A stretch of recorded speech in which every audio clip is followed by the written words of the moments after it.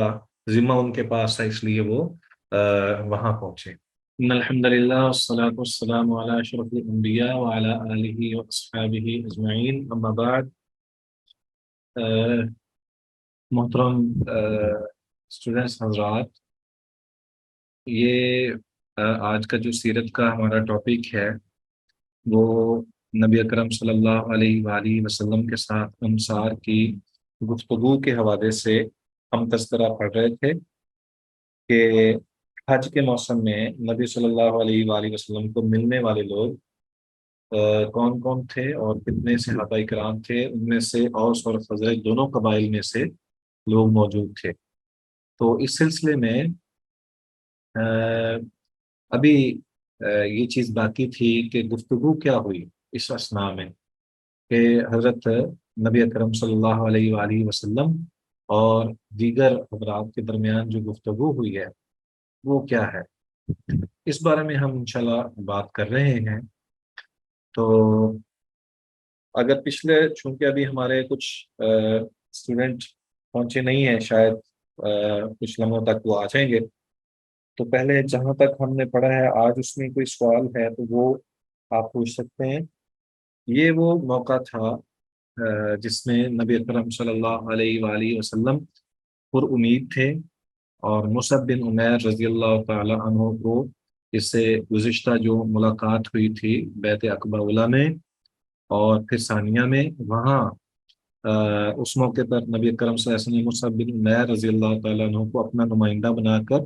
دعوت اسلام کے لیے مدینہ اس دور کے یثرب کی طرف بھیجا، جس سے بہت سارے لوگ جو ہیں وہ مسلمان ہوئے، تاکہ جو آنے والا حج تھا اس میں 80 سے زیادہ افراد نبی اکرم صلی اللہ علیہ وسلم کے ہاتھ پر بیعت کرنے کے لیے حاضر ہوئے. تو اس پورے واقعے میں آپ کے ذہن میں کوئی سوال آتا ہے تو وہ پوچھ لیں، یا پھر ہم آگے بڑھتے ہیں انشاءاللہ. دیکھیے، نبی اکرم صلی اللہ علیہ وآلہ وسلم اپنے رب کی طرف سے جو ملا گیا پیغام تھا اس کو پہنچانے کے لیے انہوں نے ہر قسم کے طریقہ کار کو اختیار کیا.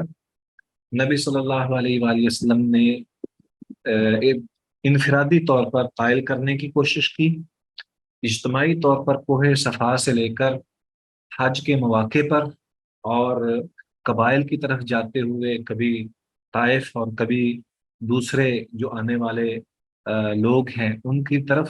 اسلام کی دعوت دی. اور اسی طرح نبی اکرم صلی اللہ علیہ وآلہ وسلم نے جس طرح لوگوں کو اسلام کی دعوت دی، آپ نے اپنے صحابہ کو بھی اسی کام پر مامور کیا. چنانچہ سیدنا ابو بکر صدیق رضی اللہ تعالی عنہ کی دعوت پر بہت سارے لوگ مسلمان ہوئے. اسی طرح اب مصعب بن عمیر رضی اللہ تعالی عنہ کو بھی یہی فریضہ سونپا گیا. تو بہرحال اسلام کی دعوت کے لیے یہ ضروری نہیں ہے کہ آپ جو ہے وہ باقاعدہ طور پر ایک مبلغ کی صورت میں ہی دعوت اسلام دیں، بلکہ یہ ہر ایک مسلمان پر فرض ہے. آپ دیکھیں گے کہ جب تعلیمات اسلام کی تعلیم اگر آپ کے پاس مکمل موجود ہے اور اس میں آپ کو کسی قسم کا کوئی شک و شبہ نہیں ہے کہ اس میں آپ کو کوئی جھول نہیں اور خطا کا امکان نہیں، کہ آپ جو بات بیان کریں گے وہ بالکل درست اور اسلام ہی کے قواعد و ضوابط اور شریعت کے مناسبت کے حوالے سے ہی آپ کو ساری چیزیں معلوم ہیں، تو پھر ہر انسان کے اوپر لازم ہے، ہر مسلمان پر یہ لازم ہے کہ وہ جو سیکھتا ہے، جو وہ سمجھتا ہے، اور موقع کی مناسبت سے اپنے ادعو الی سبیل ربک بالحکمت والموعظۃ الحسنۃ کو سامنے رکھتے ہوئے وہ لوگوں کو دعوت اسلام دے۔ اور اس میں بہت سارے ایسے مواقع آتے ہیں ہر انسان کی زندگی میں کہ اگر ایک خاتون ہے تو وہ اپنے گھر میں اسی کام کو بہتر طریقے سے سر انجام دے سکتی ہے، وہ اپنے جاننے والی اور دیگر معاملات جہاں بھی وہ اس کے کوئی نہ کوئی تعلقات ہیں اس پر صحیح طور پر اثر انداز بھی ہو سکتی ہے۔ اسی طرح مردوں کا میل ملاپ جہاں جہاں بھی ہے، تو ایک مسلمان جو ہے اس کا ایک طریقہ تو یہ ہے کہ وہ اپنی زبان سے لوگوں کو اسلام کی دعوت دے، اور دوسرا طریقہ جو خوبصورت ترین طریقہ ہے وہ اپنے تعامل سے اسلام کی خوبیوں کا لوگوں کو بتائے، اور ان کو بتائے کہ ایک اچھا مسلمان کس طرح ہوتا ہے، اور اس کی جو تعامل کی صورت میں عمل کرتے ہوئے جو ایک خوبصورت مسلمان ہے، جب وہ اپنی ذاتی زندگی کو لوگوں کے سامنے پیش کرتا ہے، تو یہ بھی ایک نبوی طریقہ ہے اور نبوی منہج ہے، تو اس کے مطابق بھی عمل کرتے رہنا چاہیے۔ تو بہرحال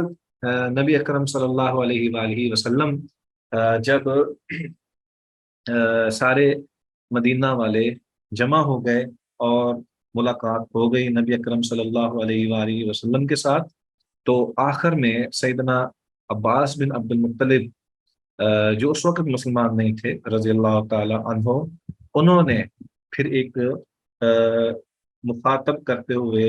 اہل یثرب کو، اہل مدینہ کو مخاطب کرتے ہوئے چند باتیں کہیں۔ اس میں ان کا مقصد یہ تھا کہ کہیں ایسا نہ ہو کہ میں اپنے بھتیجے کو اس انداز سے چھوڑ دوں یا ان کے سپرد کر دوں کہ کل کو میرے لیے پریشانی کا باعث بنے، یا ہمارے لیے یہ ایک نازک مسئلہ ہے تو ہم کیسے نبی صلی اللہ علیہ وآلہ وسلم کو کسی کے سپرد کر دیں۔ چنانچہ وہ کہنے لگے، اے خزرج کے لوگوں، عام اہل عرب انصار کے دونوں ہی قبیلے تھے، یعنی خزرج اور اوس، لیکن یہاں پہ انہوں نے چونکہ خزرج کے افراد زیادہ تھے تو اس لیے انہوں نے ان کو مخاطب کرتے ہوئے کہا کہ ہمارے اندر محمد صلی اللہ علیہ وسلم کی جو حیثیت ہے وہ تمہیں معلوم ہے، یعنی آپ صلی اللہ علیہ وسلم نجیب الطرفین تھے، آپ نسبی اعتبار سے بھی، حسبی اعتبار سے بھی، اور اللہ تبارک و تعالیٰ کے اس طرح سے ودیت کیا ہوا منصب کے اعتبار سے بھی سب سے عظیم ترین انسان۔ تو وہ کہنے لگے کہ تمہیں معلوم ہے کہ وہ ہمارے ہاں کتنے معتبر ہیں، اور ہماری قوم کے جو لوگ دینی نقطۂ نظر سے ہمارے جیسے رائے رکھتے ہیں، ہم نے نبی اکرم صلی اللہ علیہ وآلہ وسلم کو اب تک ان سے محفوظ رکھا ہے،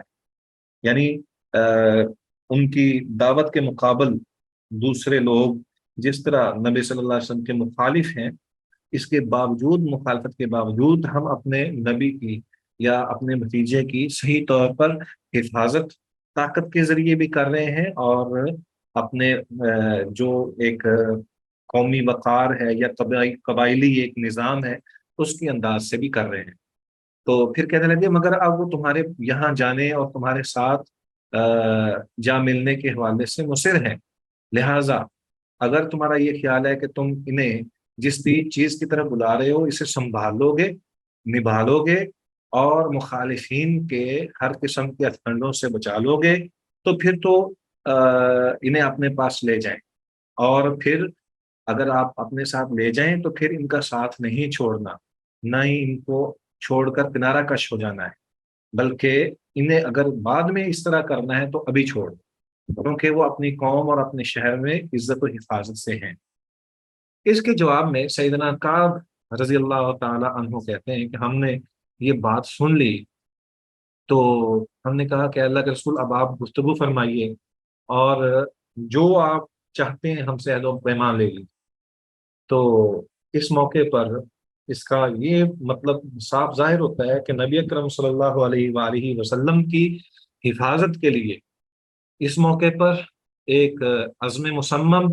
اور عزم محکم، شجاعت، ایمان کا جذبہ اور اخلاص، جس چیز کی بھی ضرورت تھی صحابہ میں بھی وہ موجود تھی، اور نبی اکرم صلی اللہ علیہ وآلہ وسلم کی حفاظت کرنے والوں کے اندر بھی موجود تھی۔ اگرچہ سیدنا عباس بن عبد المطلب مسلمان نہیں ہوئے تھے، لیکن آپ نبی صلی اللہ علیہ وسلم کی حفاظت جو ہے اس کا انداز یہی تھا، جیسے ابو طالب نے کیا کہ وہ آخر تک نبی اکرم صلی اللہ علیہ وسلم کی حفاظت کے لیے رہے، اور انہوں نے اسلام قبول نہیں کیا کہ کہیں اہل عرب جو ہیں وہ میری طرف دیکھ کر جو ہے وہ مجھے اس انداز سے کہیں کہ کل کو کیا اپنے دین سے پھر گیا۔ تو بہرحال نبی اکرم صلی اللہ علیہ وآلہ وسلم کی گفتگو بھی ہوئی، آپ صلی اللہ علیہ وسلم نے پہلے قرآن کی تلاوت کی، پھر اسلام کی دعوت دی، ترغیب دی، اور اس کے بعد بیعت کی۔ تو اس بیعت میں امام احمد رحمہ اللہ نے سیدنا جابر رضی اللہ تعالیٰ عنہ سے جو تفصیل بیان کی ہے، اس میں یہ ہے کہ نبی اکرم صلی اللہ علیہ وسلم نے فرمایا کہ چستی اور سستی ہر حال میں میری بات سنو گے اور مانو گے، یعنی کوئی بھی مرحلہ ہو، جو حکم مصطفیٰ ہوگا، جو حکم نبوی ہوگا، وہ تمہارے لیے سب سے زیادہ اہمیت والا ہوگا، اور اس کے مطابق تمہیں زندگی گزارنی ہوگی۔ دوسری بات، فقیرانہ زندگی ہو یا خوشحالی والی زندگی ہو، تو میرے کہنے کے مطابق تم مال خرچ کرو گے۔ تیسری بات کہ تمہیں خود بھی امر بالمعروف اور نہی عن المنکر کا فریضہ سر انجام دینا ہوگا۔ یہ نہیں ہے کہ آپ خود جو ہے میں آپ کو صرف دعوت اسلام دوں، بلکہ آپ کو بھی یہ فریضہ سر انجام دینا ہوگا کہ آپ بھی بھلائی کا، نیکی کا، احسان کا، دین کا اور اللہ کے احکام پہنچانے والے معاملات میں سر توڑ کوشش کرو، اور ایک دوسرے پر سب کر لے جانے کی کوشش کرو، اور برائی سے بھی اسی طرح رکو۔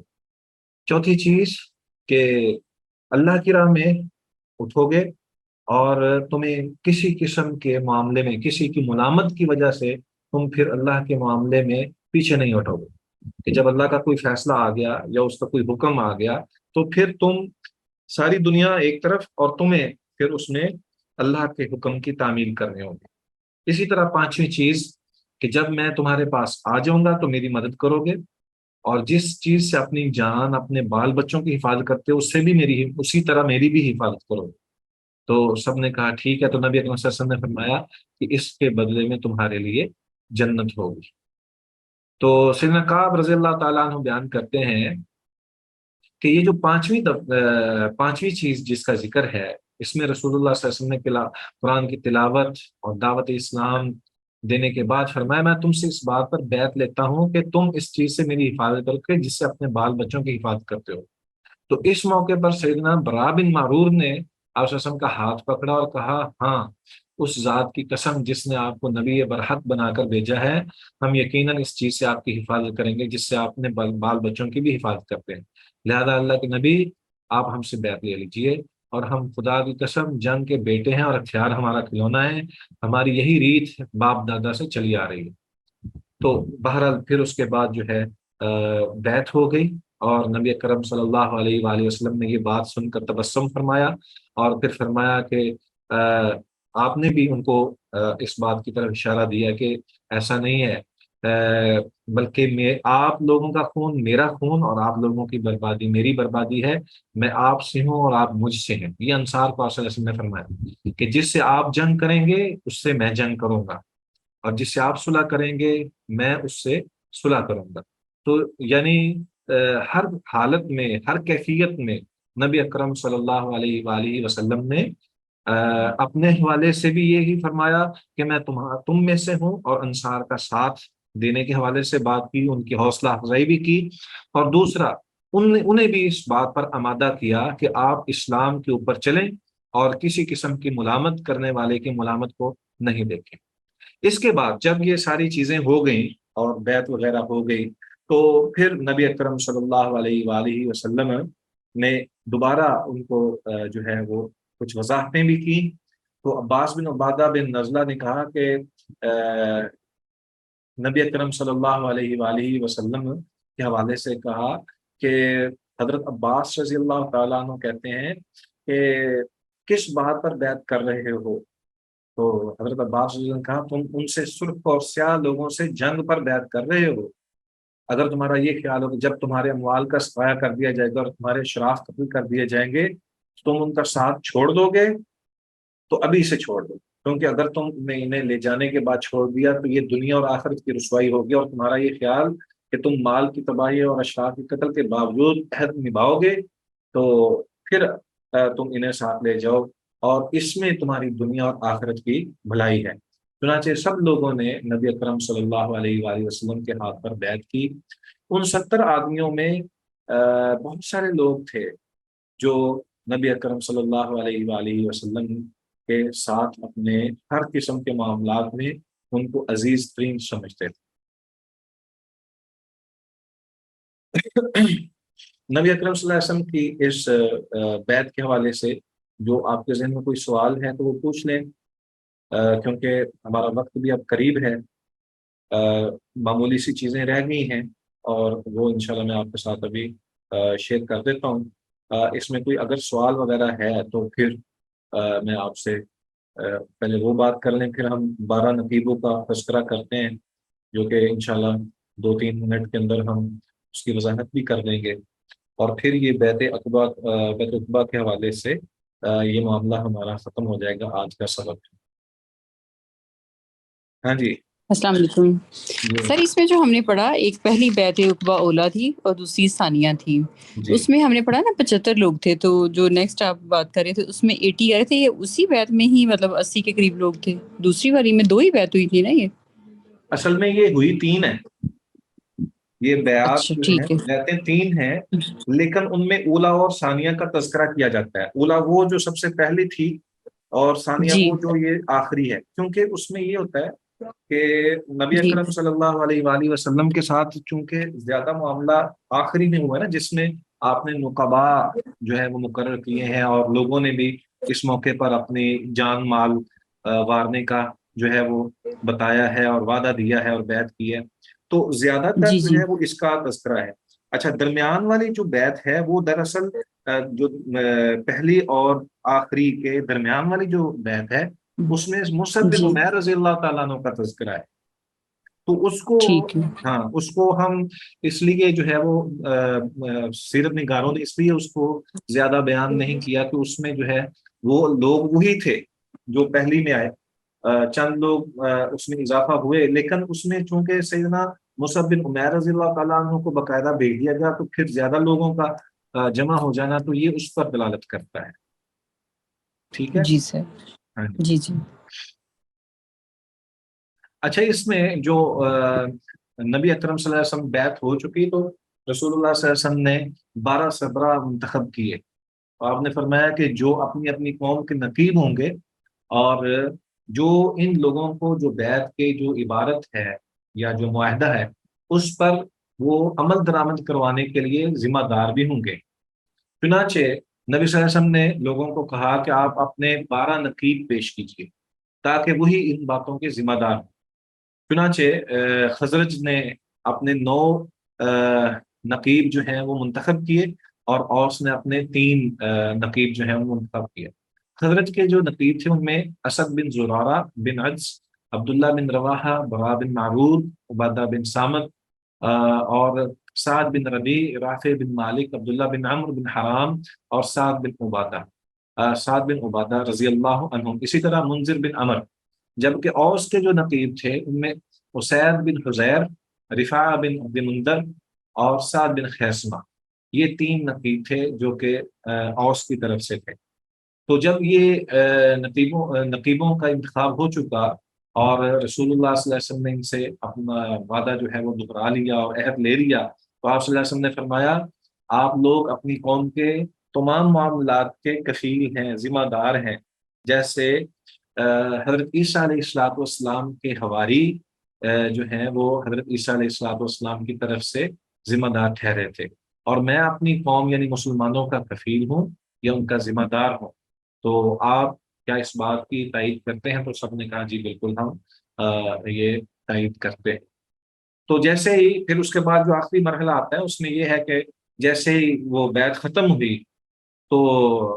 سب کو پتہ چل گیا کہ نبی اکرم صلی اللہ علیہ وآلہ وسلم کے ہاتھ پر لوگوں نے بیعت کر لی ہے۔ تو اس موقع پر